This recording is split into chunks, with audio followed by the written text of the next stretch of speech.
Assalamualaikum warahmatullahi wabarakatuh.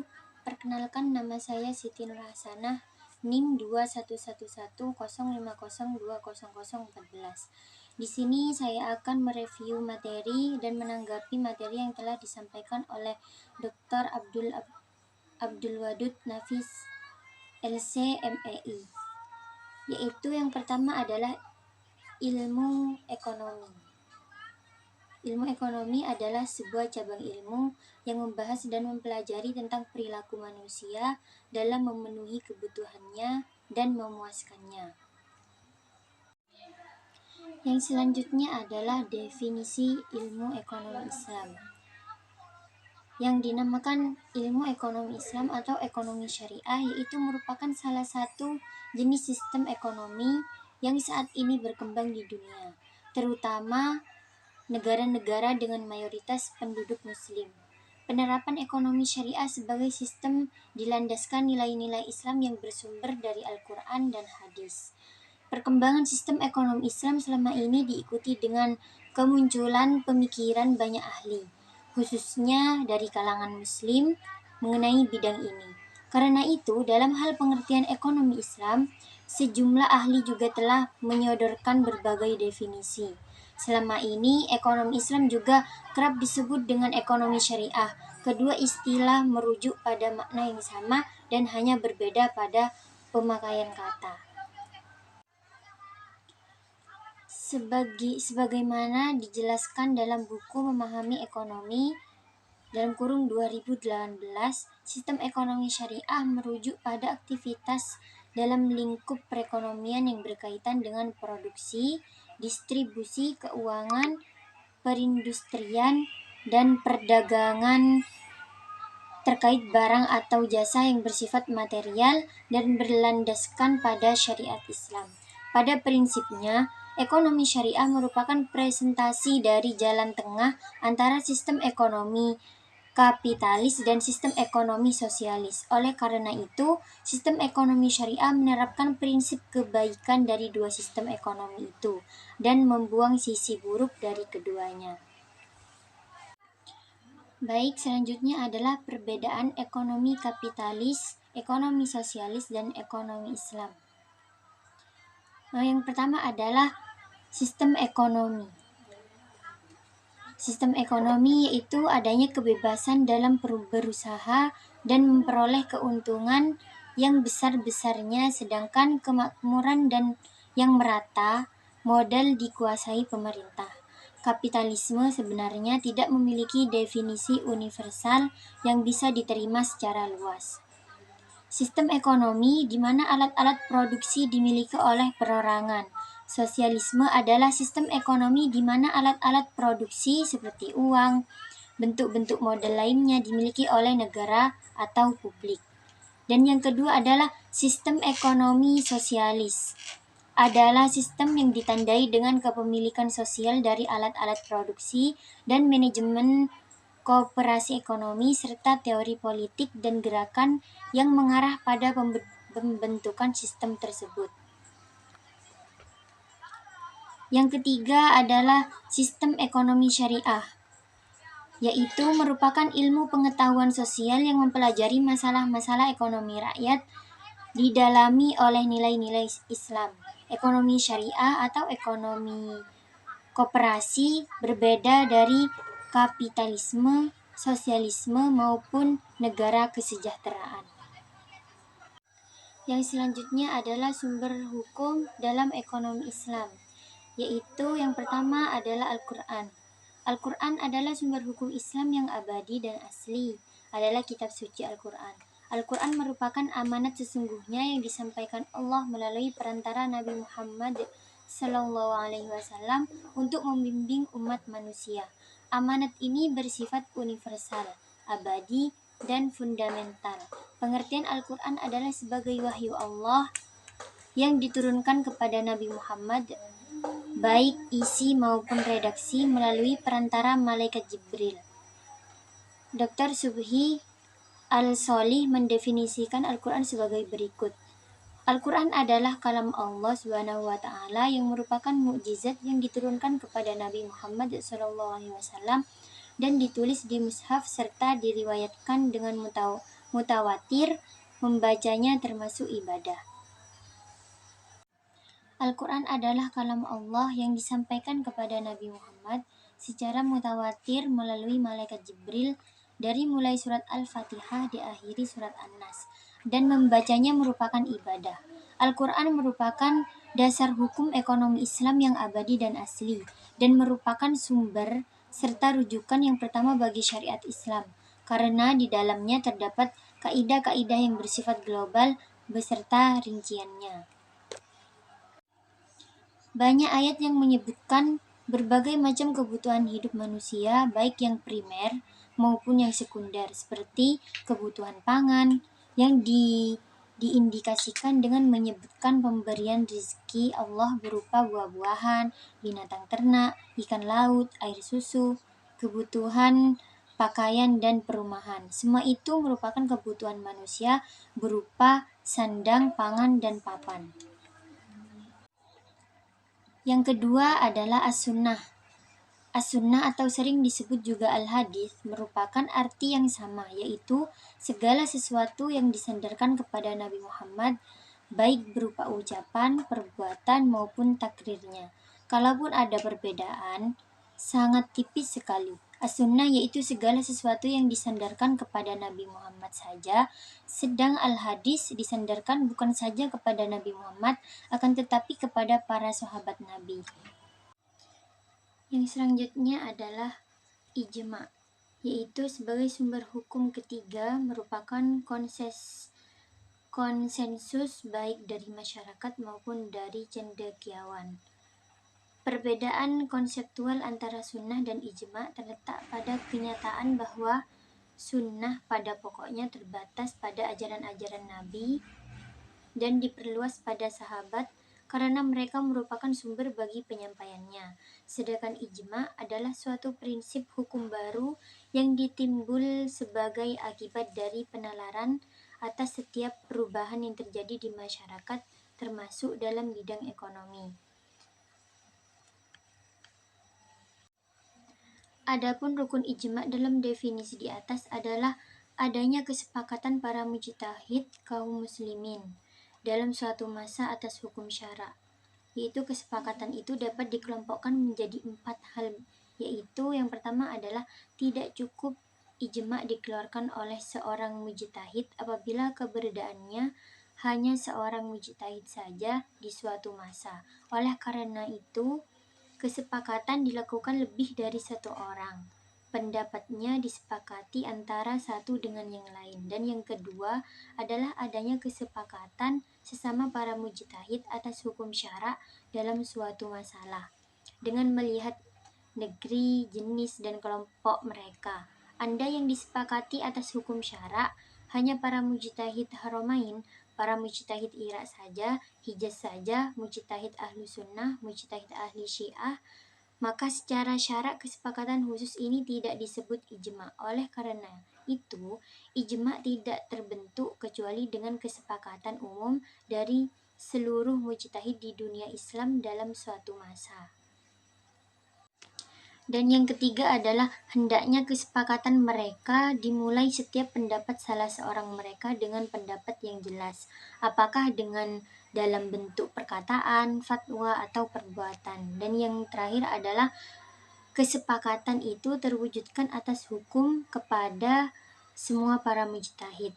Jika sebagian besar mereka sepakat, maka tidak membatalkan kesepakatan yang banyak secara ijma', sekalipun jumlah yang berbeda sedikit dan jumlah yang sepakat lebih banyak, maka tidak menjadikan kesepakatan yang banyak itu hujjah syar'i yang pasti dan mengikat. Dan yang keempat adalah ijtihad dan qiyas. Secara teknik, ijtihad berarti meneruskan setiap usaha untuk menentukan sedikit banyaknya kemungkinan suatu persoalan syariat. Pengaruh hukumnya ialah bahwa pendapat yang diberikannya mungkin benar, walaupun mungkin juga keliru. Maka ijtihad mempercayai sebagian pada proses penafsiran dan penafsiran kembali, dan sebagian pada deduksi analogis dengan penalaran.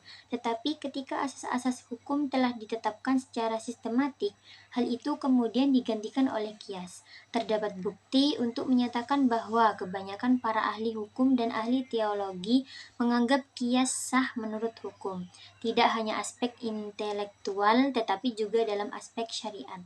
Menurut para ahli hukum, peluasan undang-undang melalui analogi tidak membentuk ketentuan hukum yang baru, melainkan hanya membantu untuk menemukan hukum. Dan kias menurut ulama ushul adalah menerangkan sesuatu yang tidak ada nasnya dalam Al-Quran dan hadis dengan cara membandingkan dengan sesuatu yang ditetapkan hukumnya berdasarkan nas. Mereka juga membuat definisi lain.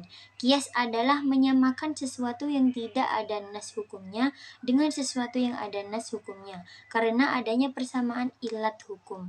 Dengan demikian, kias menerapkan hukum analogi terhadap hukum sesuatu yang serupa karena prinsip persamaan ilat akan melahirkan hukum yang sama pula. Yang selanjutnya adalah nilai-nilai dasar dalam ekonomi Islam. Nilai dasar ekonomi Islam adalah seperangkat nilai yang telah diyakini dengan segenap keimanan, di mana ia akan menjadi landasan paradigma ekonomi Islam. Nilai-nilai dasar tersebut berdasarkan Al-Quran dan As-Sunnah. Kemudian, sebagai ekonomi yang bersifat Rabbani, maka ekonomi Islam mempunyai sumber nilai-nilai normatif imperatif. Prinsip atau nilai sebagai landasan dan dasar pengembangan ekonomi Islam terdiri dari 5. Nilai universal yaitu tauhid, yang artinya adalah keimanan, adl yaitu keadilan, nubuwah yaitu kenabian, khilafah yaitu pemerintahan, dan ma'ad yaitu hasil. Baik, rincian dari nilai-nilai universal ekonomi Islam tersebut dapat dijelaskan serta dipaparkan sebagai berikut, yaitu yang pertama adalah tauhid, yaitu keesaan Tuhan. Tauhid merupakan fondasi fundamental ajaran Islam, bahwa tauhid itu yang membentuk 3 asas pokok filsafat ekonomi Islam, yaitu yang pertama, dunia dengan segala isinya adalah milik Allah Subhanahu wa taala dan berjalan menurut kehendaknya. Yang kedua yaitu Allah Subhanahu wa taala adalah pencipta semua makhluk dan semua makhluk tunduk kepadanya. Yang ketiga adalah secara horizontal, iman kepada hari akhir atau hari kiamat akan mempengaruhi perilaku manusia dalam aktivitas ekonomi. Misalnya, seorang muslim yang ingin melakukan aktivitas ekonomi tertentu, maka ia juga akan mempertimbangkan akibat setelahnya, yaitu akibat jangka panjang. Hal ini bermaksud agar setiap individu muslim dalam memilih aktivitas ekonomi tidak hanya memikirkan kenikmatan sesaat kala itu saja, akan tetapi ia selalu berpikir akibat baik dan buruknya jauh ke depan. Karena kehidupan di dunia hanya numpang lewat untuk mencari bekal kelak di akhirat. Dan yang kedua adalah adil, yaitu keadilan. Allah adalah sang pencipta seluruh yang ada di muka bumi ini, dan keadilan merupakan salah satu sifatnya. Allah menganggap semua manusia itu sama di hadapannya dan memiliki potensi yang sama untuk berbuat baik, karena yang menjadi pembela baginya hanya tingkat ketakwaan setiap individunya. Dan yang ketiga adalah nubuwah, yaitu kenabian. Karena sifat cinta, kasih sayang, dan kebijaksanaan Allah, manusia tidak dibiarkan semena-mena hidup di dunia ini tanpa mendapat petunjuk dan bimbingan darinya. Maka dari itu diutuslah para nabi dan rasul sebagai delegasi dalam menyampaikan petunjuk Allah kepada manusia tentang bagaimana hidup yang baik, benar, dan berkah, dan mengajarkan jalan atau cara untuk kembali kepada Allah jika ia melakukan kesalahan atau kekhilafan. Salah satu tugas Rasul adalah menjadi model terbaik yang harus diteladani manusia agar mendapatkan keselamatan di dunia dan akhirat. Yang keempat adalah khalifah, yaitu pemerintah.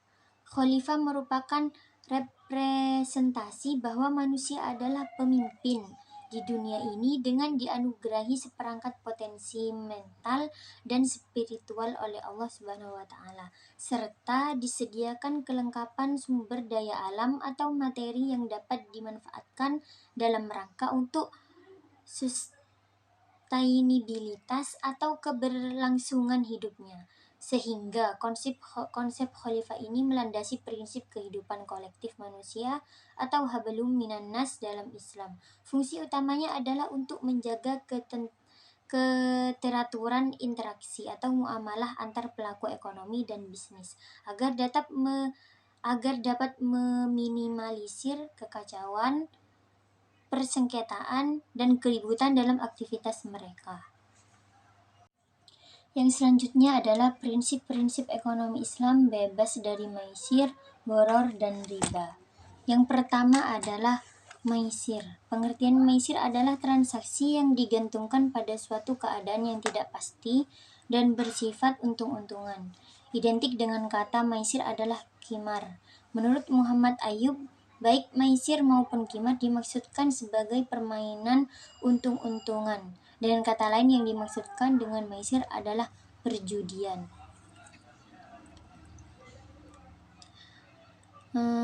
Hukum maisir adalah yaitu niat tidak menghalalkan cara berjudi untuk membantu orang yang memerlukan.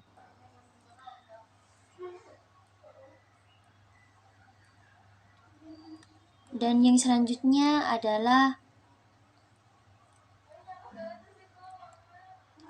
gharar, yaitu yang dimaksud dengan gharar adalah larangan utama kedua dalam transaksi muamalah setelah riba.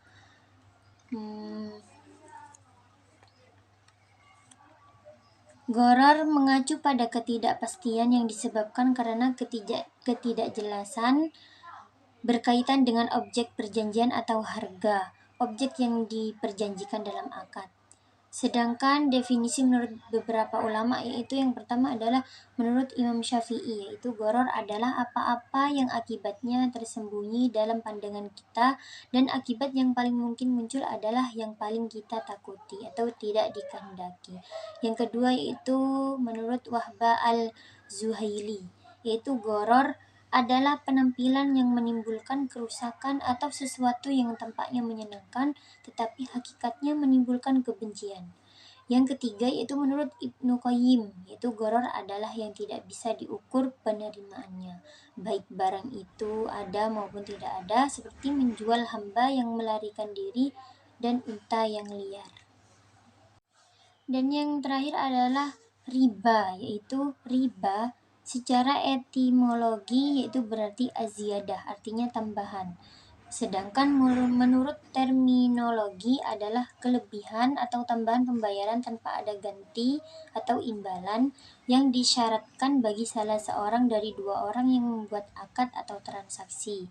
Di antara akad jual beli yang dilarang keras antara lain adalah riba. Riba secara bahasa berarti penambahan, pertumbuhan, kenaikan, dan ketinggian. Sedangkan menurut syara, riba berarti akad untuk satu ganti khusus tanpa diketahui perbandingannya dalam penilaian syariat ketika berakad atau bersama dengan mengakhirkan kedua ganti atau salah satunya.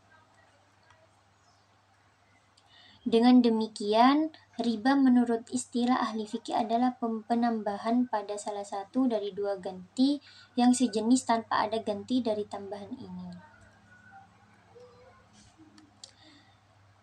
Hukum riba yaitu menurut larangan riba yang terdapat dalam Al-Quran tidak diturunkan sekaligus melainkan turun-temurun dalam 4 tahap. Tahap pertama yaitu menolak anggapan bahwa pinjaman riba yang pada zahirnya seolah-olah menolong mereka yang memerlukan sebagai suatu perbuatan mendekati atau taqarrub kepada Allah. Tahap yang kedua yaitu riba digambarkan sebagai suatu yang buruk. Allah mengancam memberi balasan yang keras kepada orang Yahudi yang memakan riba. Dan yang ketiga yaitu riba diharamkan dengan dikaitkan kepada suatu tambahan yang berlipat ganda. Para ahli tafsir berpendapat bahwa pengambilan bunga dengan tingkat yang cukup tinggi merupakan fenomena yang banyak dipraktekkan pada masa tersebut. Dan yang terakhir adalah Allah dengan jelas dan tegas mengharapkan apapun jenis tambahan yang diambil dari pinjaman. Ini adalah ayat terakhir yang diturunkan menyangkut riba dalam Al-Quran surah Al-Baqarah ayat 278 yang artinya yaitu, hai orang-orang beriman, bertakwalah kepada Allah dan tinggalkan sisa riba yang belum dipungut jika kamu orang-orang beriman. Yang terakhir adalah karakteristik ekonomi Islam. Yang pertama adalah ekonomi Islam terikat dengan akidah syariah dan akhlak, yaitu adalah semua kegiatan ekonomi didasarkan pada akidah syariah dan moral untuk menyeimbangkan perekonomian. Yang selanjutnya adalah harta kepunyaan Allah dan manusia sebagai khalifah. Artinya bahwa kepemilikan dana dan harta dalam perekonomian sejatinya hanyalah milik Allah, sehingga dalam menjalankan perekonomian sesuai dengan ajaran Islam. Yang ketiga adalah larangan maisir, gharar, dan riba. Salah satu bentuk riba dalam penambahan pembayaran oleh orang yang memiliki harta kepada orang yang meminjam hartanya karena pengunduran janji pembayaran oleh pinjaman dari waktu yang telah ditentukan. Dalam perekonomian syariah, praktik riba adalah hal yang dilarang. Yang selanjutnya adalah keadilan dan keseimbangan dalam melindungi kepentingan individu dan masyarakat.